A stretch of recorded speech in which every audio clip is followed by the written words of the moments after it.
वक्त तेज़ी से गुज़र रहा था। 4 माह गुज़र गए थे। इर्तिज़ा ने एक बड़ी-सी शॉल हया को लाकर दी थी। वैसे भी इसे दुपट्टे की परवाह नहीं होती थी। अब तो इसे इस बात का एहसास तक नहीं था कि उठना-बैठना कैसे है। ये क्या है? अच्छी-खासी बड़ी-सी गरम शॉल देखकर हया के चेहरे के ज़ाविये बिगड़े थे।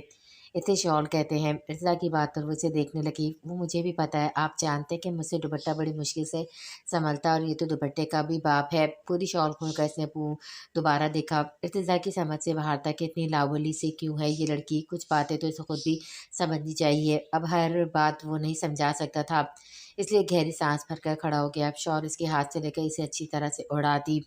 इसे यूँ लेते हैं, तुम बच्ची तो नहीं हो कि हर बात में तुम्हें समझाऊँ। अगर खुद से नहीं समझ सकती तो बस जैसा कह रहा हूँ वैसा ही किया करो। औरत का मतलब ही ढाँप लेना है, छुपा लेना है। इधर बैठो मेरे पास। इर्तिज़ा ने इसका बाजू पकड़ के इसे सोफ़े में बिठा दिया। खुद भी इसके पास बैठ गया। हया की जानिब वो देखने से गुरेज़ ही करता था, लेकिन वो इसी की तरफ देख रही थी। सबसे बड़ा मसला पता है क्या है कि यहाँ कोई भी ऐसी खातून नहीं जो तुम्हें गाइड कर सके, और मैं तुम्हारा वक्ती शौहर हूँ। तुमसे बेतकल्लुफ़ नहीं हो सकता। जो बातें तुम्हें तुम्हारी माँ को समझानी चाहिए थी, वो मैं चाहकर भी समझा नहीं सकता है अब। रोमान छोटा बच्चा नहीं है, तुम्हें अपना आप इससे भी छुपाना चाहिए। तुम अगर यूँ ही इसके सामने घूमो फिरोगी तो 100 सवाल करेगा तुमसे, जो तुम पर नागवार गुज़रेंगे। जब तक तुम मेरी हिफ़ाज़त में हो, मेरी ज़िम्मेदारी हो, इसलिए मैं तुम्हें किसी के सामने आया नहीं दे सकता, किसी के सामने भी नहीं। औरत का हुस्न इस वक़्त और भी पुरकशिश हो जाता है जब वो सिर्फ़ अपने शौहर तक ही महदूद रहे। अगर तुम कोशिश करोगी तो आदत हो जाएगी तुम्हें खुद को ढाँपने की। जैसे बहुत से काम जो तुम पहले नहीं करती थी, अब आराम से कर लेती हो, इसी तरह ये भी कर सकती हो। कभी अपने नाम पे गौर किया तुमने? कितना पाकीज़ा तुम्हारा नाम है। नाम लेते एक छुपी हुई चीज़ का एहसास होता है। लगता है कोई कीमती चीज़ है जिसे छुपाया गया है। हया हया में ही रहे तो बहुत अच्छी लगेगी, सबसे ज़्यादा खूबसूरत और हसीन। मेरे ख़्याल में इससे ज़्यादा मैं तुम्हें समझा नहीं सकता अब। ये कहकर वो उठकर रुमान के कमरे में चला गया और हया वो चुपचाप बैठी इसकी बातों में उलझी हुई थी। ये बातें कब इसने पहले सुनी थी, कब किसी ने समझाया था कि इसे भी अपना आप छुपाना है।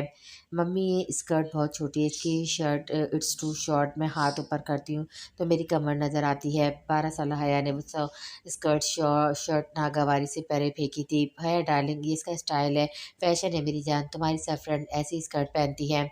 But mummy I don't feel comfortable. सब दिखता है तो बुरा लगता है। 5th क्लास में इसकी बर्थडे की सेलिब्रेशन के लिए ज़ूबिया ने फ्री फ्रॉक की बजाय शॉर्ट स्कर्ट खरीदा था। डोंट बी रबिश हया, अभी से पहनोगी तो यूज्ड टू हो जाओगी जानी। हया ने पहन तो ली, मगर पूरे फंक्शन में हया नर्वस सी रही थी। पार्टी के बाद भी अरसल के साथ डांस करते हुए जब भी इसका हाथ हया की कमर पर लगता, इससे बुरा सा लगता था। वो बार बार इसका हाथ पीछे करने की कोशिश कर रही थी, लेकिन सामने बैठी इसकी माँ इसकी कैफे से अनजान थी। हया ने गाने के बाद ही डांस करने से इनकार कर दिया था। कई बार पार्टी में जाते हुए इसके गहरे गले के कपड़ों में जब सबकी नज़र इस पे पड़ती तो अजीब सी उलझन का शिकार होने लगती थी। ऐसी तेज़ और आर-पार करती नज़रें के पूरे वजूद में सनसनी सी होने लगती। इसका पूरा वजूद काँप-सा जाता था। कभी बिला वजह वो रोने लगती, वजह कहाँ किसी ने समझाई थी। बस एक फ़ितरी सी बात थी जिसका एहसास तो होता था, लेकिन आज तक वो लफ़्ज़ नहीं दे पाई थी। अज़िम ने भी ये कहा था कि गाड़ी में इसके हुस्न को देखकर वो पागल हो गया था, इसलिए हया को वो छोड़ दे। इसका तो सवाल ही पैदा नहीं होता था। और यही हुआ था, कहीं का भी नहीं छोड़ा था आज़िम ने इसे। लेकिन आज जैसे इसकी कैफ़ियत को लफ्ज़ मिले थे। शॉल में अच्छी तरह से लिपटी हुई इसे लगा वो महफूज़ है, सबकी आर-पार करती नज़रों से महफूज़ है। 21 साल में जो बातें वो सिर्फ़ महसूस करती थी, लेकिन बयान करने के लिए लफ्ज़ समझ नहीं आते थे। 21 सेकंड में इर्तिज़ा इसे समझा गया था। रोमान की नज़रें इसके बाप की तरह बेदर्द थी। माँ ही समझता था इसे, प्यार भी बहुत करता था, लेकिन इस शख़्स की आँखों की पाकीज़गी कुछ ऐसी थी कि वो इसे सबसे छुपाना चाहता था। पहली बार इसे शॉल में अपना आप पुरसुकून सा महसूस हुआ था। इसने शॉल मज़ीद खुद पर लपेट ली थी। अरसल देखो ना, कब से ये शख़्स मुझे घूर रहा है, जिसे कहा जाएगा। आइसक्रीम पार्लर पर अरसल के साथ बैठे आइसक्रीम खाते उसके सामने बैठा शख़्स इसे मुसलसल घूर रहा था। हया ने अरसल से कहा। अरसल की शख़्स की तरफ पूछती। अरसल ने पीछे पलट कर देखा और लापरवाही दिखाई। तो क्या हुआ हया, देख रहा तो देखने दो, तुम हो ही देखने की चीज़। अगर बेचारा अपनी आँखों को ठंडा कर रहा तो करने दो। अरसल की बात पर हया को बुरी सी लगी थी। अरसल वो मुझे अजीब नज़रों से देख रहा है, तुम एक बार अगर इसे घूर दो तो वो बाज आ जाएगा। और हया, मैं दकीनूसी मर्दों की तरह से घूरूं, इस जाहिलाना तरीके से जाकर इसका गिरबान पकड़ूं कि तुम मेरी मंगेतर को क्यों देख रहे हो। यूके में सब ऐसे ही देखते हैं बीबी। अब हम सब फ्रेंड्स एक दूसरे की वाइफ और गर्लफ्रेंड के साथ डांस तक करते हैं, ये सब आम है। तुम इन नज़रों से घबराना छोड़ दो। इस बात का क्या मतलब है अरसद, कल तुम भी मुझे अपने दोस्त की बाहों में छोड़ दोगे? ऑफ कोर्स हया, ये कोई अनोखी बात नहीं है, वो मज़े से आइसक्रीम खाते हुए बोल रहा था। लेकिन हया ने नागवारी से अपना कुछ पीछे कर दिया और सर से दो टोक अंदाज से बोली, तुम जिसके साथ चाहो डांस करो, लेकिन अगर मुझे तुम्हारे किसी भी फ्रेंड से छूने की कोशिश की तो मैं इसके साथ साथ तुम्हारा भी सर फाड़ दूंगी। हया की बात को अरसल ने मजाक में लिया था। एक बार शादी तो होने दो बेबी। बेबी मेरे साथ यूके तो चलो, देखो कैसा तुम्हें अपने रंग में रखता हूँ। शर्म व हया भूल जाओ कि मुझे बोल्डनेस पसंद है हया जान, तुम्हें भी बोल्ड बना दूंगा। हया ने गहरी सांस भरी थी, शॉल को कुछ और अपने साथ लिपटा लिया। अरसल इर्तिजा दो मर्द दोनों की सोच कितनी मुख्तलिफ है। एक को हया हया में छुपी हुई पसंद है और दूसरे को हया की हया से मसला था। और मैं क्या हूँ, मॉडर्न फैमिली की बेटी जिसे फैशन के नाम पर बेहाई का आदी बना दिया गया है, जिसे ये समझाया गया कि अमीर औरत का पहना ओढ़ना अलग होता है और एक एक आम औरत को पहना ओढ़ना अलग, ताकि पहली नज़र देखने से लोग समझ जाए कि हम रिच फैमिली से बिलोंग करते हैं। औरत का मतलब अगर छुप जाने वाली चीज़ है तो फिर अपर सोसाइटी में ये मतलब क्यों नहीं समझाया जाता? ये क्यों कहा जाता है कि दौर बदल चुका है, अब दुपट्टे का रिवाज नहीं रहा? लड़की को खुद एतमादी होनी चाहिए, मर्द के शाना बशाना चलना चाहिए। चादर में लिपटी लड़कियां हमेशा अदब एतमादी का शिकार रहती हैं। अगर फितरत ही है कि औरत अपने ऊपर उठने वाली हर नज़र को जानने की हिस्स रखती है, तो औरत के लिए दौर कैसे बदल सकता है? स्कार्फ और चादर उतार कर वो कौन सा एतमाद जो डेवलप कर रही है? अगर औरत मतलब पर्दा है तो इसे छुपना ही चाहिए ताकि ये नज़रें इसे परेशान ना करे। काफ़ी देर वो सोफे में बैठी यही सोचती रही। अब्दुल बासित अपने कमरे में आ गए थे। कमरा बंद किया। बेचैनी ऐसी थी कि तनफ़्फ़ुस बिगड़ने लगा था। जाज़े मेरा बेटा, मेरी आरा का क्या मैं साहिब औलाद भी हूँ? आँसू आँखों टप-टप गिर रहे थे। ये समझ नहीं आ रहा था कि खुशी के हैं कि दुःख के। अब्दुल बासित, मैंने फ़ातिमा की नंद से तुम्हारा रिश्ता तय कर दिया है। फ़ातिमा के वलीमे की रस्म पे तुम्हारा निकाह है उम्मे हबीबा से। मुफ्ती अनवर ने दूसरे दिन सब कुछ आनन-फानन तय किया था। फ़ातिमा की शादी आपने तय कर दी। अच्छा किया अब्बा, लेकिन मुझसे पूछे बिना आपने फ़ातिमा की नंद से मेरी बात तय करके गलत किया है। मैं कोई निकाह नहीं करूँगा। अगर इस वजह से फ़ातिमा की शादी टूट गई तो इल्ज़ाम मुझे मत दीजिएगा। ये कहकर अब्दुल बासित घर से ही निकल गया था। रात भी मस्जिद में गुजारी थी। रात के 3 बजे वज़ू करके जाए नमाज़ में बहुत देर तक नवाफ़िल पढ़ता रहा। दुआ के लिए हाथ उठाए, अल्लाह रब्ब इज़्ज़त से दुआ करने लगा, मेरी मोहब्बत में तासीर डाल दे, मेरी कि अल्लाह मेरी बीवी को कोई मैली आँख से ना देख सके, मेरी आरा की हिफाज़त फरमा। सुबह फजर पढ़कर वो अपने काम पर चला गया। रात को घर के बजाय मस्जिद में रात बिताई। दूसरे रोज़ मुफ्ती अनवर इसे लेने पहुंच गए थे। घर चलो अब्दुल बासित, मिजाज इनका अभी भी बरहम था। पहले आप वादा कह रहे कि मज़ीद ज़बरदस्ती मेरे साथ हरगिज़ नहीं करेंगे। ठीक, मुझे मंजूर है। फ़ातिमा की शादी के बाद जब तुम चाहो मैं तब तक तुम्हारी शादी कर दूंगा। उम्मे हबीबा की बजाय कहीं और करा दूंगा, लेकिन लड़की का दीनदार होना शर्त है। मुफ्ती अनवर का लहजा बेलचक था। नहीं अब्बा, ये मत कहे, क्योंकि दीनदार तो कोई दवाई भी हो सकती है, फिर अपनी बात से फिरना पड़ेगा आपको। कहीं के लड़की का दुनिया के सामने दीनी ख़ानदान से होना शर्त है। अब्दुल बासित की बात पर वो हत्ते से उकड़ गए थे। अब्दुल बासित, ज़बान को संभाल कर बात करो। तुम्हें एक तवाइफ और एक दीनदार लड़की में फ़र्क नज़र नहीं आता? अरे हमने सारी ज़िंदगी पासगी से गुजारी है। तुम्हारी बहनों ने आज तक किसी गैर महरम की शक्ल तक नहीं देखी। ये होती है पाकीज़गी। वो मेरे साथ रहती तो वो भी किसी गैर महरम की शक्ल न देखती। आपकी नज़दीकबाज़गी का मतलब मफ़हूम और इसकी वस महदूद है अब्बा, हालाँकि हकीकत इससे बरअक्स है। हम गुनाहगारों पर जहन्नुम के फ़ितने लगाने में देर नहीं करते। समझते हैं बस इसने गुनाह कर दिया तो बस अब ये जहन्नुम ही है। अल्लाह ने कब ये इख्तियार दिया कि हम ये दावे करें? अगर कोई तौबा कर ले इसे तो मेरा रब भी माफ़ कर देता है। फिर इसके बंदे ऐसा हौसला क्यों नहीं रखते? इसका साथ देने की बजाय इसे दोबारा इसी जहन्नुम में फेंक देते हैं, सिर्फ़ अपनी दुनियावी इज़्ज़त व नामूस की खातिर। मैं भी यकीन से कह सकता हूँ अब्बा, अगर आरा मेरे साथ रहती तो खुदा की कसम फ़ातिमा से बढ़कर पर्दा करती। इतनी मोहब्बत करती वो मुझसे, हर चीज़ को छोड़ देती मेरे लिए। वो वहाँ रहना नहीं चाहती थी अब्बा, वो वैसी ज़िंदगी भी गुज़ारना नहीं चाहती थी। मुझे पता है अब्बा, जो तवाइफ़ें वहाँ रहना नहीं चाहती, वैसी ज़िंदगी भी जीना नहीं चाहती। इन्हें आज़ादी क्यों नहीं मिलती? इन्हें इज़्ज़त से ज़िंदगी गुज़ारने का मौका क्यों नहीं दिया जाता? अब्दुल बासित ने बेबसी से पूछ रहा था। मैंने सारी दुनिया का बेड़ा नहीं उठा रखा अब्दुल बासित। मैं बस ये जानता हूँ कि मेरा ख़ानदान 7 पुश्तों से दीन की खिदमत में मामूर है। पाकीज़गी हमारी रगों पे दौड़ती है, इसलिए मेरी नस्ल भी आगे ऐसी पाकदामन लड़की ही लेकर चलेगी, कोई कोठे पे नाचने वाली तवाइफ नहीं। عبدالباسط نے باپ کی بات سن کر تعصب سے کہا، پاک دامن لڑکی ایسا کرے میری شادی حبیبہ سے کر دے، وہ نیک ہے، پاک دامن ہے، اسے میں خود کوٹے پہ چھوڑ آتا ہوں، 2 سال وہیں رہنے دیتا ہوں، پھر اسے واپس لے آؤں گا، اس کے بعد اسے اپناؤں گا۔ یہ کیا بکواس کر رہے ہو عبدالباسط؟ کیوں ابا حبیبہ کے خاندان کے دیندار ہونے کی گواہی تو آپ کی خود کی ہے؟ کیا 2 سال کوٹے پہ گزار لینے سے اس کی رگوں میں توڑنے والا خاندانی دیندار خون میلا ہو جائے گا، یا وہ اپنی مرضی سے بدکردار ہو جائے گی؟ کم بخت تو گناہ گار ہوگا جو اپنی عزت کو ایسی جگہ چھوڑائے گا جہاں وہ محفوظ نہ رہ سکے۔ یہی تو کروایا آپ نے مجھ سے، اپنی شہرک پر پلیٹ رکھ کر مجھے مجبور کیا کہ اپنی عزت کو اس کوٹھے پہ آیا کر دیا آپ نے مجھے ابا۔ قیامت کے دن آرا کے ہاتھ پہ میرے گریبان پر ہوگا، پوچھے گی مجھ سے کہ کیا قصور تھا اس کا۔ اس وقت اللہ کے سامنے جواب دے آپ ہوں گے ابا، کیونکہ میں تو اسے چھوڑنا نہیں چاہتا تھا، لیکن اس کے کہنے پر آپ کا ساتھ آ گیا۔ آج کے بعد بھول جائیں کہ عبدالباسط کسی سے شادی کرے گا یا اپنا گھر بچائے گا، بھول جائیں کہ آپ کی نسل آگے بڑھے گی، 7 پشتیں پوری ہو چکی ہیں، 8ویں آگے نہیں چلے گی، کم سے کم مجھ سے یہ امید مت رکھیے گا آرا، نہیں تو کوئی اور بھی نہیں۔ اپنی یہ آواز عبدالباسط کے کانوں میں گونج رہی تھی، آنسو ادرس سے بہہ رہے تھے۔ نسل تو آگے بڑھ چکی تھی، اس کا بیٹا آج اس کے سامنے کھڑا تھا، ان گن سوال لیے جی تو چاہ کے باپ کی قبر پہ جا کر کہہ اٹھے اور جواب دے اپنے پوتے کو، جس کی نظر میں راہ بدل جانے والا میں ہوں۔ میں عبدالباسط اس مدرسے میں موجود 1000 سے زائد شاگردوں کو اولاد کی طرح پالنے والا، ان کی حفاظت کرنے والا، اپنے ہی بیٹے کو در در کی ٹھوکروں کے لیے چھوڑ بیٹھا۔ انجانے میں ہی صحیح، لیکن غلطی تو میں کر بیٹھا۔ آرا نے کیوں مجھ سے یہ چھپایا؟ اپنا پتہ تو دے کر آیا تھا اسے، ایک بار تو مجھ سے رابطہ کرنے کی کوشش کرتی، ایک بار تو مجھے پکارا ہوتا۔ آنسو سے چہرہ داڑھی تر ہو چکی تھی، آنکھیں بند کی تھی، جاطم کا مسکراتا ہوا چہرہ سامنے آ گیا۔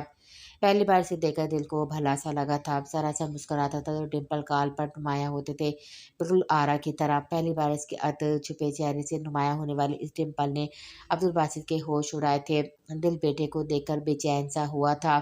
رات بڑی مشکل سے کٹی تھی، رات تو جاظم کی جی جاگتے ہوئے گزری تھی۔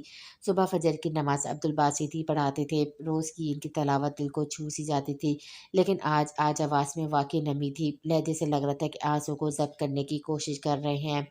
ایک تو یہ ضبط بھی بڑی آزمائش والا ہوتا ہے، اپنے آنسوں کو روکنا۔ نماز کے بعد بیان کی ذمہ داری عبدالغنی کو دے کر عبدالباسط اٹھ گئے تھے۔ میری طبیعت کچھ ٹھیک نہیں ہے، اس لیے آج کا بیان عبدالغنی کروائے گا، یہ کہہ کر وہ جاظم کے سامنے کھڑے ہوئے تھے۔ وہ سر جھکائے وہیں بیٹھا تھا۔ جاظم تم میرے ساتھ آؤ، کچھ کام ہے تم سے۔ عبدالباسط کے کہنے پر وہ کھڑا ہو گیا، ان کی متحرک آنکھیں دیکھ کر سمجھ گیا تھا کہ رات اس کی طرح انہوں نے بھی جاگ کر گزاری ہے۔ پہلی بار انہوں نے اس کا ہاتھ پکڑا تھا اور اسے اپنے ساتھ اپنے کمرے میں لے کر گئے تھے، دروازہ بند کیا، اسے سینے سے بھینچ لیا تھا۔ بے اختیار تو جاظم بھی ہو چکا تھا، باپ کے گلے لگ کر پھوٹ پھوٹ کر رونے لگا تھا۔ گلے تو وہ کئی بار ہارون رشید کے بھی لگا تھا، لیکن آج کی تشنگی الگ تھی، لگتا تھا اس کا آدھا وجود جیسے مکمل سا ہو گیا ہو، ہچکیوں سے کانپتا وجود عبدالباسط کا جاظم کا دل تڑپا تھا، جتنے بھی شفقے تھے جاظم کے پاس، مگر اس وقت تو لگ رہا تھا کہ سب بے معنی بامشکل ہے۔ عبدالباسط نے خود پر قابو پایا تھا، اس سے الگ ہو کر اس کا چہرہ اپنے ہاتھوں میں لیا تھا، بڑی فرت محبت سے اس کا ماتھا چوما تھا۔ جاظم کے بھی آنسو بہ رہے تھے، اپنے باپ کے دونوں ہاتھ پکڑ کر اس نے اپنے ہونٹوں پر لگائے تھے۔ مجھے معاف کر دینا بیٹا، مجھے نہیں معلوم تھا کہ میری کوئی اولاد بھی ہے، ورنہ سینے سے لگا کر رکھتا تمہیں۔ آنکھوں اور لہجے میں ایسی ندامت تھی کہ جیسے جاظم کا مجرم ہو، لہجہ ایسا آجزانہ کہ جاظم کا شکوہ دل میں رہ گیا۔ جاظم کچھ نہیں بولا۔ عبدالباسط نے کپکپاتے ہونٹوں سے پوچھا، آرا کیسی ہے؟ جیسے آپ ہے، دنیا کے سامنے خوش اور تنہائی میں اکیلی۔ اس کے پاس تو تم ہو۔ نہیں، میں بھی نہیں تھا، مجھے تو انہوں نے کسی اور کے سپرد کر دیا تھا کہ کوٹھے پہ پرورش پا کے کہیں اپنی ماں کا دلال نہ بن جاؤں۔ کڑوا سچ تھا، جاظم کی زبان پر سن کر عبدالباسط کے سینے درد کی لہر اٹھی تھی۔ کہاں ہے وہ اب؟ دل کا درد بڑی مشکل سے سہتے ہوئے پوچھا تھا۔ زندہ ہے، جاظم کا لہجہ ذرا ترش ہوا تھا۔ یہ تو جانتا ہوں کہ وہ زندہ ہے، جب جب میری دھڑکن چلتی ہے اس کے جینے کی نوید سناتی ہے، جب جب سانس لیتا ہے اس کی سانسوں کی خوشبو آتی ہے، اس لیے اس بات کا یقین ہے کہ وہ زندہ ہے۔ رہتی کہاں ہے یہ پوچھا ہے تم سے؟ وہیں جہاں بھیجا تھا آپ نے کئی سال پہلے۔ پھر ایک بار بھی پلٹ کر نہیں پوچھا؟ میں نے پلٹ کر نہیں پوچھا، میں تو گیا تھا اسے لینے جب اس کی تصاویر چھپی تھی رسالوں میں، پوسٹر دیواروں پہ لگائے گئے تھے۔ میری آرا کو نہ جانے کس کس نے دیکھا، آنکھ سی لگ گئی تھی مجھے، کیسے کیسے واحد لفظ سنے میں نے اس کے بارے میں، جہاں جہاں سے مجھ سے ہو سکا۔ میں نے دیواروں سے پوسٹر پھاڑنے شروع کر دیے، سوچ لیا تھا کہ اب کچھ بھی ہو جائے اپنے ساتھ ہی رکھوں گا اسے۔ جہان کے کوٹے پر میں اسے لینے گیا تھا لیکن وہ جا چکی تھی۔ جہان بیگم نے کہا کہ اسے علی حمزہ دبئی لے گیا ہے، اب وہ مجھے کبھی نہیں ملے گی۔ مجھے پھر بھی ان کی باتوں پہ یقین نہیں آیا، اس لیے میں نے پورے کوٹے کو دیکھا، ایک ایک کمرہ دیکھا، بار بار اسے پکارتا رہا لیکن نہیں تھی وہ۔ مجھے لگا شاید وہ محبت نہیں کر پایا یا میری عبادت ابھی بھی بہت کمی ہے جو میری دعا قبول نہیں ہوتی۔ میری آرا میری نہیں رہی، مجھ سے رہا نہیں گیا، اس لیے یہاں راجن پور شفٹ ہو گیا۔ اب دبئی تو جانا میرے لیے ممکن نہیں تھا، اس لیے اس کی محبت کو دل میں بسا، اپنے کام میں لگ گیا، اس گھر کو توڑوا کر مدرسہ بنوایا۔ عالم بنا مفتی اور امام مسجد بھی بن گیا، گویا کہ جو سکا وہ کیا، پر شادی نہیں کی۔ عبدالباسط کی باتیں سن کر جاسم کو لگا قصوروار شاید کوئی بھی نہیں ہے، بس قسمت نے کچھ چالیں چلی ہیں۔ اسکول سے آتے ہی رومان نے بیگ ایک طرف پھینکا اور کمرے میں چلا گیا۔ ارتضی سے گھر چھوڑ کر باہر سے چلا گیا تھا۔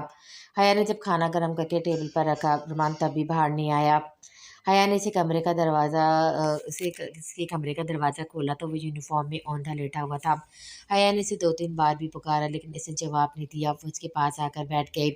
رومی کیا بات ہے، کھانا نہیں کھاؤ گے رومی؟ حیا نے اسے ہلا کر پوچھا۔ ممی بھوک نہیں ہے، سر میں درد ہے، وہ بمشکل بولا تھا۔ حیا نے اسے سر ہاتھ پھیرا، پیشانی بخار سے تپ رہی تھی۔ رومان تمہیں تو فیور ہو رہا ہے، حیا فکر مند ہوا تھا۔ پتہ نہیں ممی، بس سر درد ہے۔ اس کا چہرہ بھی بخار سے تمتما رہا تھا۔ رومی تم پہلے کچھ کھا لو پھر میں تمہیں میڈیسن دے دیتی ہوں۔ مجھے چائے بنا دیں ممی، میں کھانا نہیں کھاؤں گا۔ حیا نے اسے چائے بنا کر دی، زبردستی سینڈوچ بھی کھلایا، بخار کی ٹیبلٹ دے کر سلا بھی دیا، لیکن شام تک وہ پھر سے تیز بخار میں تھا۔ ارتضی بھی آتے اسے دیکھ کر پریشان ہوا تھا، ڈاکٹر کے پاس بھی لے گیا تھا۔ رات دیر تک دونوں ہی رومان کے کمرے میں اس کے پاس بیٹھے رہے۔ حیا اس کے سر پہ پانی کی پٹیاں کر رہی تھی، اس وقت بہت سنجیدہ لگ رہا تھا اور فکر مند بھی۔ حیا 12 بج رہے، تم جاؤ، جا کر سو جاؤ، رومان کو میں دیکھ لوں گا۔ ارتضی گھڑی دیکھ کر کہا، کب سے وہ رومان کے پاس ہی بیٹھی تھی، کھانا بھی ٹھیک سے نہیں کھایا تھا۔ نہیں ارتضی، مجھے نہیں جانا اسے چھوڑ کر کہیں بھی، آپ دیکھ نہیں رہے کتنا تیز بخار ہے اسے؟ بار بار رومان کا گرم ہاتھ پکڑ کر بخار کی شدت کا اندازہ کر رہی تھی۔ تمہیں بھی آرام کی ضرورت ہے، دن بھر سے تم اسے سنبھال رہی ہو، میں ہوں اس کے پاس، میں دیکھ لوں گا اسے، تم جاؤ، جا کر آرام کرو۔ ارتضی کی بات پر وہ خفیف سے بولی، آپ کو مسئلہ کیا ہے، کیا ثابت کرنا چاہتے ہیں آپ؟ میں احسان کر رہی ہوں آپ پر، یا پھر رومان صرف آپ ہی کا بیٹا ہے، میرا کچھ نہیں لگتا؟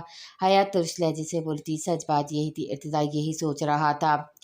میں صرف یہ کہہ رہا ہوں تم آرام کر لو، تمہیں بھی آرام کی ضرورت ہے، میں ہوں اس کے پاس۔ نہیں، آپ مجھ پر ثابت کر رہے ہیں کہ میں اس کی کچھ نہیں لگتی، میں نہیں جانتی ایسا کیوں ہے، لیکن یہ سچ ہے، مجھے دل سے محبت ہو گئی ہے رومی سے۔ میں یہاں اس لیے نہیں بیٹھی کہ آپ پر اپنا کوئی احسان جتا سکوں، مجھے نیند نہیں آئے گی، بار بار وہ ممی کہہ کر مجھے ہی پکار رہا ہے، اس نے میرا ہاتھ تھام رکھا ہے، کیسے چھوڑوں اسے؟ میں تو کہیں نہیں جاؤں گی اسے چھوڑ کر۔ ہاں آپ جا سکتے ہیں یہاں سے، سنبھال لوں گی میں اسے، یہ کہہ کر حیا نے رومان کا ہاتھ چوم لیا۔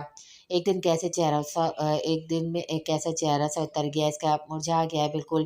حیا کی آواز میں نمی تھی، آنکھوں میں آنسو تھے، ارتضی متعجب سا اسے دیکھ رہا تھا۔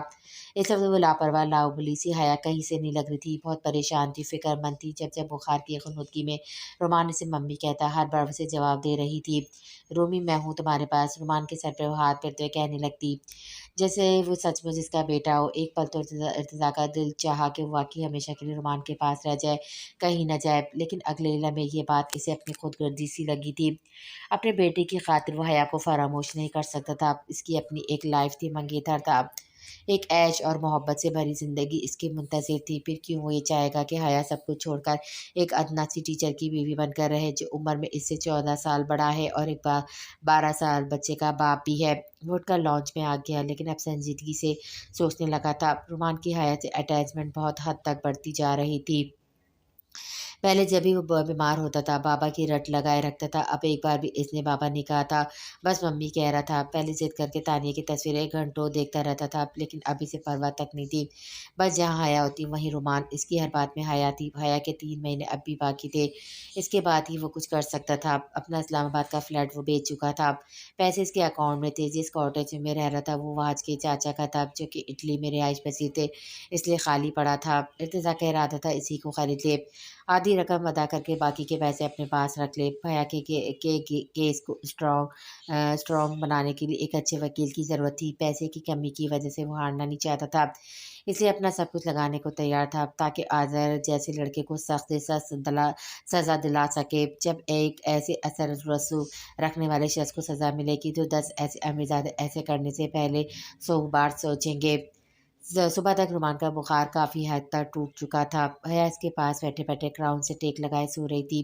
इर्तिज़ा तैयार होकर स्कूल जाने से पहले रुमान का बुखार चेक कर रहा था। अब सिर्फ मामूली सी हरारत थी। अभी रुमान ने हया का हाथ पकड़ रखा था। कुछ देर वो हया के थके थके चेहरे को देखने लगा। जाने रात को कब सोई थी, ठीक से सो भी पाई थी कि नहीं।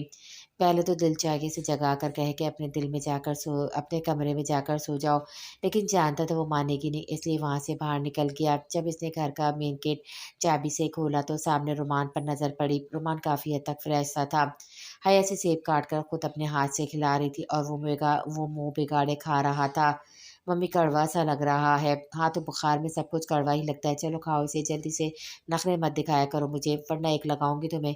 प्यार से इसे घूरते हुए सेब का कतला इसके मुंह में डाल दिया।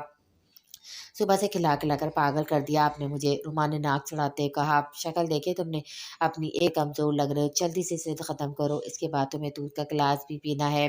हया की अगली फरमाइश सुनकर वो हत्ते से उखड़ा था। वो मैं हरगिज़ नहीं पीऊँगा, वो ज़िद्दा हो गया था। देखूँ तो कैसे पिलाती हूँ तुम्हें। हया ने से आंखें दिखाई थी। इर्तिज़ा मेन गेट पे खड़ा ये नज़ारा देख रहा था। हर बात जानते हुए दिल अनजानी सी खुशी ख्वाहिश करने लगा था। पता नहीं क्यों अपना घर मुकम्मल सा लग रहा था। एक हकीकत थी जो बहुत जल्द एक ख्वाब में बदलने वाली थी। चंद महीने बाद वापस हुई एक रूटीन लाइफ। वो और रुमान बस एक ठंडी सर्द आह भर के इसे खुद को झटका और अंदर आ गया। रात को रोमान सो चुका था। हया किचन में थी। इर्तिजा लॉन्च में तानिया के जेवर का बॉक्स निकाले इसका जेवर देख रहा था, कर अंदाज़ा लगाने की कोशिश कर रहा था कितने का बिक सकता है। जब सामने टेबल पर कॉफ़ी का मग रखने से इसका ध्यान बढ़ा था, इसने सामने देखा तो हया खड़ी मुस्कुरा रही थी।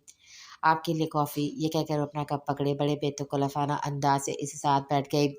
अर्तिज़ा भी कुछ पीछे हटा था, फिर कॉफ़ी का एक सिप पीकर कप टेबल पर रखा हुआ बॉक्स में से तान्या का जेवर निकाल कर देखने लगा। अर्तिज़ा बस हैरत से देख सकता था। अजीब लड़की थी, यूँ रहती थी जैसे अपना ही घर हो। तकल्लुफ़ नाम चीज़ नहीं थी इसमें। ये सब आपकी बीवी का है? हाँ, इर्तिज़ा ने मुख्तसर जवाब दिया। भैया ने एक चेन इसमें निकाली जिस पर लव लिखा था। हाउ रोमांटिक, यकीनन आपने ही तानिया को दिया होगा। वो बड़े खुशगवार मूड में पूछ रही थी। हम इसकी बर्थडे पे दिया था। इर्तिज़ा को जैसे वो हसीन लम्हे याद आए थे जब इसने खुद तानिया को वो चेन पहनाई थी। देख वो हया को रहा था, सोच तानिया को रहा था। मुझे भी अरसल ने एक बार चेन दी थी और लॉकेट पे ऐसा ही लव लिखा हुआ था। ये सुनकर इर्तिज़ा ने हया के चेहरे से नज़रें हटा ली थी। ये ज़ेवर देखकर भी तानिया को याद कर रहे थे। इसे मैं भूलता ही कब हूँ, वो हर वक़्त मेरे साथ रहती है, एक खूबसूरत याद बनकर। तुम्हें अंदाज़ा ही कहाँ है कितनी मोहब्बत करता हूँ उसे। इर्तिज़ा ने यूँ ही एक बात कह दी थी और अपना कप उठाकर कॉफ़ी पीने लगा, लेकिन जो जवाब हया से सुनने को मिला वो इसके सारे तबक रोशन करने के लिए काफ़ी थे। अब ऐसी भी बात नहीं, अंदाज़ा तो मुझे बहुत अच्छे तरीके से हो गया था। इस दिन उफ़, पता है जब आपने मुझे गले लगाया था, मेरा दम घुट के रह गया था। इर्तिज़ा की कॉफ़ी सीधी हलक में जाकर गिरी थी। इस किस्म की बात की हया से तवक्को नहीं थी इसे कि वो ये भी जता सकती है। पूरी तरह से वो खाँसने लगा था। क्या हुआ, पानी लाऊँ आपके लिए? हया फ़ौरन से उठ खड़ी हुई, बामुश्किल ही वो सँभला था। नहीं, नहीं, मैं ठीक हूँ, इर्तिज़ा ने गला साफ़ करके कहा। नदामत के मारे चेहरा सुर्ख होने लगा था। अगर भूले से ताने समझकर वो एक गलती कर ही बैठा था तो क्या ज़रूरत है इसे जताया जाए। इर्तिज़ा ने ज़ेवर का बॉक्स बंद किया और उठकर खड़ा हो गया। अरे आप कहाँ जा रहे हैं? कॉफ़ी तो ख़त्म करें अपनी। वो इसे लापरवाह थी कि जैसे कुछ कहा ही ना हो।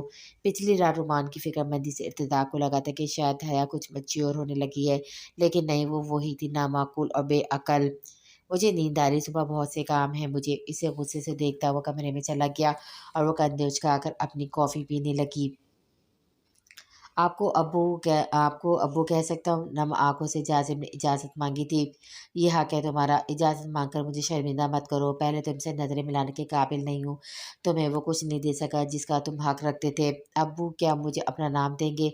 मुझे मेरी पहचान चाहिए। क्यों नहीं दूँगा? मैंने कोई जुर्म तो नहीं किया था। निकाह किया था आरा से, तुम मेरे बेटे हो। दुनिया से इस बात को छुपाऊँ क्यों? चलो मेरे साथ, सच से पहले इसी मदरसे से शुरू करता हूँ। सबसे कह दो तो कि ये मेरा बेटा है। अब्दुल बासित ने जाजिम का हाथ पकड़ कर कहा, और अम्मी अम्मी अपनाएंगे आप? तुम्हें क्या लगता है मैं डरता हूँ इस इकरार से? नहीं जाजिम, ना मुझे कल इनकार था ना आज इनकार है। जाजिम को लगा सारी आजमाइशें ख़त्म हो गई हैं, वो बहुत खुश हो गया था। अभी नहीं, मैं लाहौर जाता हूँ, अम्मी को अपने साथ लेकर आऊँगा, फिर आप सबके सामने इकरार कर दीजिएगा। जाजिम चाहता था नूरजहाँ को भी अपने साथ यहाँ के लेकर आए। क्यों नहीं, तुम ले आओ इसे यहाँ हमेशा के लिए, अब्दुल बासित ने जवाब दिया। अगले रोज़ जाजिम लाहौर उतरते सीधा नूरजहाँ के पास गया था, लेकिन वहाँ जाते ही तानिया से निकाह करना पड़ गया। रुखसती वैसे नहीं चाहता था, वो चाहता था पहले इसके माँ बाप मिल जाए, इसका भी अपना एक घर हो, फिर वो भी नई ज़िंदगी का आगाज़ करे।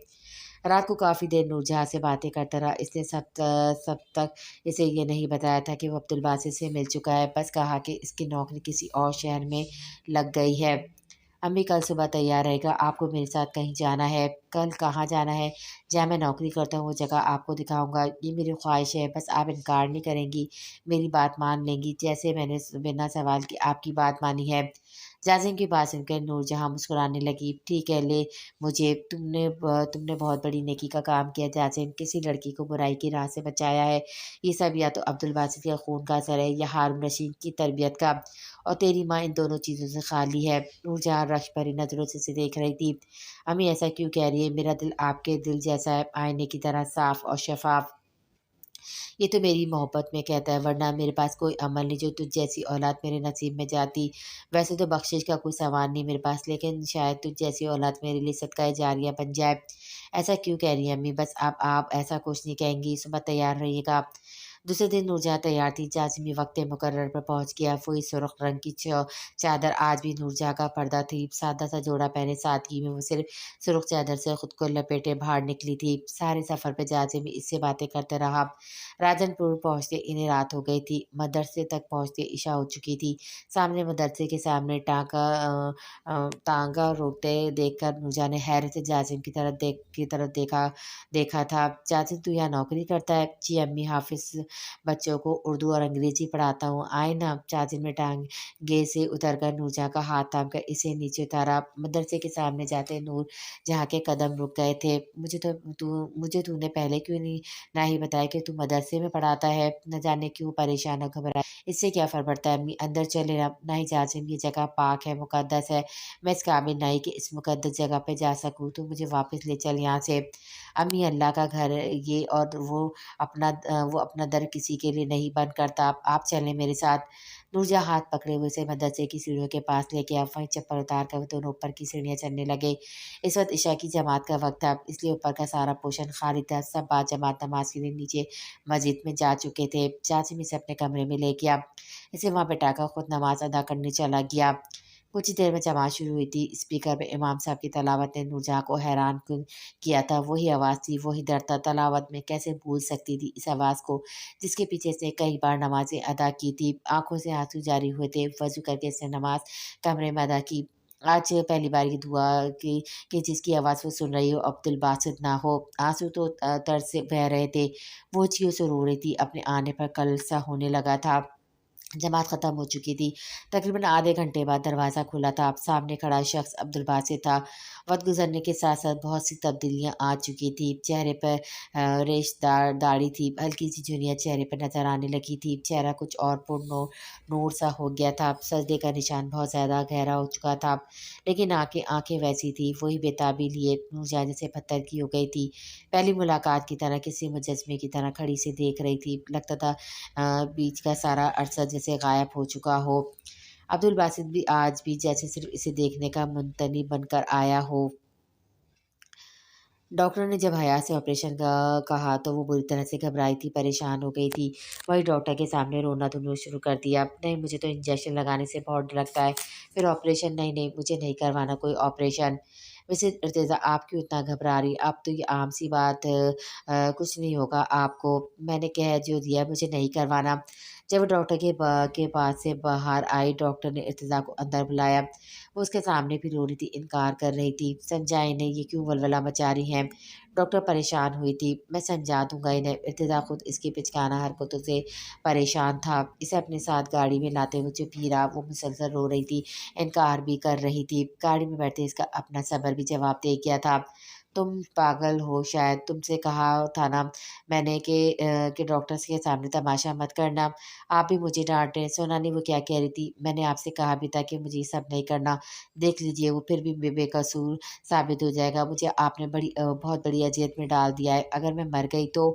چلتی ہوئی گاڑی کو ایک دم بریک لگ گیا تھا۔ ارتضیٰ نے اس کے روتے ہوئے چہرے کو دیکھا۔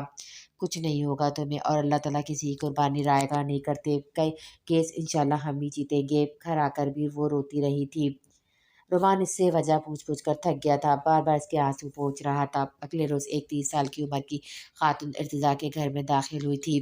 حیا یہ آج سے سارے کام کرے گی، تمہیں جو پرابلم ہو تم ان سے کہہ سکتی ہو، شام تک تمہارے پاس رہے گی، جب تک میں گھر نہ آ جاؤں، یہ تمہارا خیال رکھے گی۔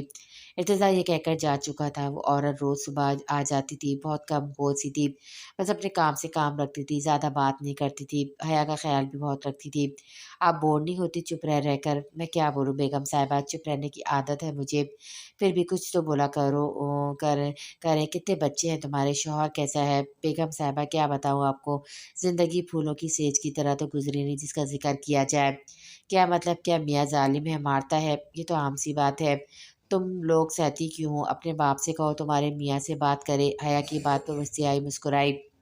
باپ، میرا باپ ہی میرا شوہر ہے بیگم صاحبہ۔ حیا یہ سن کر شدت سے رہ گئی تھی، پھٹی پھٹی آنکھوں سے اسے دیکھنے لگی۔ تو تم ہوش میں تو ہو؟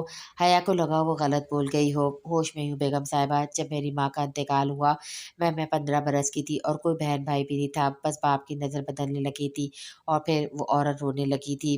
میں بے بس اور مجبور تھی، اس لیے کچھ نہیں کر سکتی تھی۔ میرے باپ نے مجھے نیپا پڑھوا لیا۔ یہ اذیت ہی کم نہ تھی کہ میری چھوٹی سی بچی کے ساتھ کسی نے زیادتی کر کے مار کر نہر کے کنارے پھینک دیا۔ سب نے کہا باپ کے ظلم کی سزا ملی ہے، سزا تو جیسے مجھے ملی تھی، زناکاری کسی آگ کی طرح پھیل چکی ہے بیگم صاحبہ، انسانوں اور جانوروں میں زیادہ فرق نہیں رہ گیا۔ زمین پر آنے والے بے درپے زلزلے، طوفان، وبائی بیماریاں، یہ سب اسی گناہ کا نتیجہ ہے بیگم صاحبہ۔ چھوٹی سی عمر کی بچیوں کو جو میں ہارا جاتا ہے، سامنے والا اس کی دادا کی عمر کا کیوں نہ ہو، اس کے نکاح میں دے دی جاتی ہے۔ ظلم ہے، لیکن دیکھنے والا کوئی نہیں، عورت کی زیادتیوں کے لیے کوئی قانون نہیں بنا، اس پر نہ کوئی آواز اٹھائی گئی۔ فلاحی کاموں میں بڑھ چڑھ کر حصہ لینے والی امیر عورتیں آتی ہیں، چند ہزار کے نوٹ تھما کر ہمارے ساتھ تصویریں بناتی ہیں، اپنی نیک نامی ثابت کر کے چلی جاتی ہیں، لیکن ہوتا کیا ہے، ہمدردی سب کرتے ہیں، ساتھ کوئی نہیں دیتا، آواز کوئی نہیں اٹھاتا۔ ہم غریب ہیں بیگم صاحبہ، اس لیے ہماری آواز دبا دی جاتی ہے۔ ہوس ہی ہوس ہے اس دنیا میں، نہ باپ بیٹی کا رشتہ مقدس رہا ہے، نہ بہن بھائیوں کے رشتوں میں تقدس بچا ہے۔ اگر اس نفسی کے دور میں کسی کو کوئی انسان میسر آ جائے تو وہ خوش نصیب ہے بیگم صاحبہ۔ آپ کے میاں کی نظر بہت صاف ہے، آج تک انہوں نے کبھی مجھے آنکھ اٹھا کر نہیں دیکھا، جب میں کچن میں کام کرتی ہوں وہاں آتے ہی نہیں ہے۔ بہت خوش نصیب ہو تم بیگم صاحبہ، جو ایسا شرم و حیا والا شوہر تمہیں ملا ہے۔ حیا خاموشی سے اس کی باتیں سن رہی تھی۔ سامنے بیٹھی عورت کتنے سالوں سے ایک اذیت سے دوچار تھی، جس کا تصور ہی سوہانے روح تھا، مصرف سرسا تھا۔ حیا کے لیے سننا دشوار تھا، اور وہ عورت سہ رہی تھی۔ کچھ دیر میں وہ عورت کا جا چکی تھی۔ حیا بھی اسی ٹرانس میں تھی، پہلی بار ایسا کچھ سنا تھا۔ چھوٹی بچوں کی عزت زیادتی کے واقعات تو وہ بہت دفعہ سن چکی تھی، لیکن کوئی باپ اس حد تک بھی صفاقی کا مظاہرہ کر سکتا ہے کے لیے ناقابل یقین تھا۔ آنسو ٹپ ٹپ گرنے لگے تھے۔ عورت غریب ہو یا امیر، عزت تو ایک جیسی ہی رکھتی ہے، خود پر بیتی ہو تو درد کا احساس ضرور دلائی جاتی ہے۔ پہلی بار حیا کسی اور کی تکلیف پر آنسو بہا رہی تھی، رو رہی تھی۔ جب ارتضیٰ گھر میں داخل ہوا تو اسے بے تحاشا روتے دیکھ کر پریشان ہوا تھا، اس کے پاس آ کر بیٹھ گیا۔ اب کیا ہوا تمہیں، کیوں رو رہی ہو؟ ارتضیٰ کے بس پوچھنے کی دیر تک اس نے روتے روتے اس عورت کی داستان اسے سنا دی تھی۔ ایسا تو کبھی نہیں ہوتا ارتضیٰ، کوئی بھی باپ ایسا تو نہیں کر سکتا۔ وہ روتے ہوئے بول رہی تھی، بہت کچھ ہوتا ہے، ہو رہا ہے، اور نہ جانے کب تک ہوتا رہے گا۔ تم کیا یوں ہی روتی رہو گی؟ اگر اتنا حوصلہ نہیں رکھتی تو کیوں کسی کا غم سنتی ہو؟ یا تو سننا چھوڑ دو یا پھر دل مضبوط کر لو۔ سامنے رکھے ٹیشو باکس سے 2-3 ٹیشو اس نے نکال کر حیا کو پکڑائے۔ حیا نے پکڑ کر آنسو صاف کیے۔ میں نے سوچ لیا میں بڑی ہو کر جج بنوں گی، عورت کے ساتھ ہونے والے ظلم کے خلاف آواز اٹھاؤں گی، انہیں انصاف دلاؤں گی۔ ایک نیا جذبہ تھا جو سر اٹھا رہا تھا۔ ابھی بڑی ہونا ہے تم نے؟ ارتضیٰ نے تعجب سے دیکھ کر پوچھا۔ وہ کچھ جھیپ سی گئی تھی۔ تمہیں پتہ ہے جج بننے کے لیے کتنا پڑھنا پڑتا ہے؟ کتنی موٹی موٹی کتابیں پڑھنی پڑتی ہے، پڑھ لو گی تم؟ ارتضیٰ نے حیرت سے پوچھا تھا۔ مطلب کیا ہے آپ کا؟ وہ نافہمی انداز سے بولی۔ سیدھا صاف سا مطلب ہے، ایک لٹریچر تم سے پڑھی نہیں جاتی اور لا پڑھو گی، اٹس امیزنگ۔ ارتضیٰ انتظائی ہنسنے لگا تھا۔ میں پڑھ سکتی ہوں، حیا نے تیوری چڑھا کر غصے سے کہا۔ ٹینگے مارنا بہت آسان ہے حیا میڈم، کر کے دکھاؤ تو مانوں۔ آپ مجھے چیلنج کر رہے ہیں؟ حیا نے جیسے خود کو نئے چیلنج کے لیے تیار کیا تھا۔ چلو چیلنج ہی سمجھ لو، 1 مہینہ تمہارے پاس، اس کے بعد میں عاصر پر کیس کر دوں گا۔ اگر تم نے کیس جیت لیا حیا تو میں مان جاؤں گا کہ حیا کچھ بھی کر سکتی ہے، حیا بھی جج بھی بن سکتی ہے۔ بیچ راستے میں راہ بدلنے کی کوشش مت کرنا، رکاوٹیں آئیں گی، میرا ساتھ دینا آخری پیشی تک۔ ارتضیٰ نے اس کی انا پہ چوٹ کر کے اسے ذہنی طور پہ کیس کے لیے تیار کیا تھا۔ جانتا تھا کہ چیلنج وہ ہر صورت ضرور قبول کرے گی، اور ہوا بھی وہی تھا۔ وہ اسے بھی ایک چیلنج سمجھ رہی تھی۔ چند دن بعد وہ ہاسپٹل میں ایڈمٹ ہو چکی تھی۔ اپنے اندر حوصلہ مجتمع کرتی رہی۔ آپریشن سے ڈری نہیں، لیکن آپریشن تھیٹر جانے سے پہلے رونے لگی تھی۔ آپریشن تھیٹر سے باہر ارتضیٰ پریشان تھا۔ تانیہ کا وقت جیسے نئے سرے سے شروع ہوا تھا۔ جتنی صورتیں دعائیں زبانی یاد تھی، وہ مسلسل اسی کا ورد کر رہا تھا۔ جب نرس نے آ کر اسے بیٹے کی خبر سنائی تو بے چینی سب سے پہلے اس کے منہ پہ ہی جملہ ادا ہوا تھا۔ میری بیوی تو ٹھیک ہے نا؟ جی وہ بالکل ٹھیک ہے۔ ارتضیٰ کو لگا جیسے رکا ہوا سانس بحال ہوا ہو۔ کچھ ہی دیر میں ایک بہت چھوٹا سا بچہ اس کی گود میں دے گیا تھا، جو بے تحاشا رو رہا تھا۔ عجیب بات ہی، وہ بالکل حیا جیسا نہیں تھا، نہ رنگت میں، نہ چہرے کے نقوش میں۔ پہلی بار اسے پکڑتے ہوئے ارتضیٰ کے ہاتھ بری طرح کپکپائے تھے۔ پورا وقت وہ حیا کو تسلی دیتا رہا تھا، یہ بھی سوچ چکا تھا اس بچی کی پرورش کی ذمہ داری خود لے گا، خود کو ذہنی طور پر تیار بھی کر چکا تھا۔ لیکن اب حالت خیر ہو رہی تھی۔ سمجھ آ رہا تھا کہ جو قدم اٹھانے کی سوچ رہا ہے وہ اتنا بھی آسان نہیں تھا۔ اسے سینے سے لگاتے پورا جسم پسینے سے شرابور ہوا تھا، واضح نظر تھا اسے وجود میں۔ سمجھ آتا ہے کتنا مشکل ہے کسی کی ناجائز اولاد کو اپنا نام اور پہچان دینا، لیکن پھر بھی اسے اپنے ساتھ لگا لیا۔ اس کے ماتھے کو کپکپاتے ہونٹوں سے چوما، اس کے کان میں اذان دی۔ اذان دیتے ہوئے آواز میں واضح لرزش تھی، آنسو جاری تھے۔ کچھ دیر میں حمیرہ رومان کو اپنے ساتھ لے کر ہاسپٹل پہنچی تھی۔ رومان چھوٹے سے بچے کو دیکھ کر چہکا تھا۔ بابا یہ میرا بھائی ہے۔ ہاں، ارتضیٰ بڑے ضبط سے گزر رہا تھا۔ رومان اسے گود میں بھر لیا، اسے پیار کرنے لگا۔ حمیرہ ارتضیٰ سے حیا کے بارے میں پوچھنے لگی۔ کچھ ہی دیر میں حیا کمرے میں شفٹ ہو چکی تھی، ہوش میں بھی آ چکی تھی، لیکن چپ تھی۔ حمیرہ حیا کی خیریت پوچھ کر جا چکی تھی۔ حیا نے ایک نظر بھی برابر پڑی کاٹ میں لیٹے وجود کی طرف نہیں ڈالی تھی۔ ارتضیٰ نے بھی اسے ایک بار بھی اس آزمائش میں گزرنے کے لیے نہیں کہا تھا جس مشکل سے وہ گزر چکا تھا۔ حیا کا سہ جانا مشکل تھا۔ رومان دوسرے بیڈ پر لیٹ کر سو چکا تھا۔ ارتضیٰ حیا کے پاس آ کر بیٹھ گیا۔ پہلی بار اس کا ہاتھ بڑی اپنائی سے اپنے ہاتھ میں لیا تھا، اور چہرے کا رخ بدلے لیٹی تھی ویسے ہی لیٹی رہی۔ حیا ارتضیٰ کے پکارنے پر اس نے اس کی طرف نہیں دیکھا۔ مجھے معلوم ہے بہت بڑی اذیت سے گزر رہی ہو تو نہیں، آپ نہیں جانتے، آپ نہیں جان سکتے یہ میری تکلیف ہے۔ میں جس کرب سے گزر رہی ہوں میں جانتی ہوں، بس ایک احسان کر دیں مجھ پر، جلد سے جلد FIR کٹوائیں، مجھے اذیت زیادہ برداشت نہیں کرنی ہے۔ آنسو آنکھوں کے کنارے سے بہنے لگے تھے۔ ارتضیٰ نے اس کے آنسو صاف کیے۔ بے فکر رہو، تمہیں فورس نہیں کروں گا، تم اسے دیکھو، تمہارے پاس بھی اسے نہیں لاؤں گا، تمہیں یوں روتا دیکھنا بھی مشکل ہے میرے لیے۔ آئی ایم سوری حیا، میرے پاس دوسرا راستہ نہیں تھا تمہیں بے قصور ثابت کرنے کے لیے، ورنہ تمہیں کبھی اس اذیت سے نہ گزارتا۔ اس کا ہاتھ اپنے دونوں ہاتھوں میں لے کر بولا۔ حیا سسکیوں سے رونے لگی تھی۔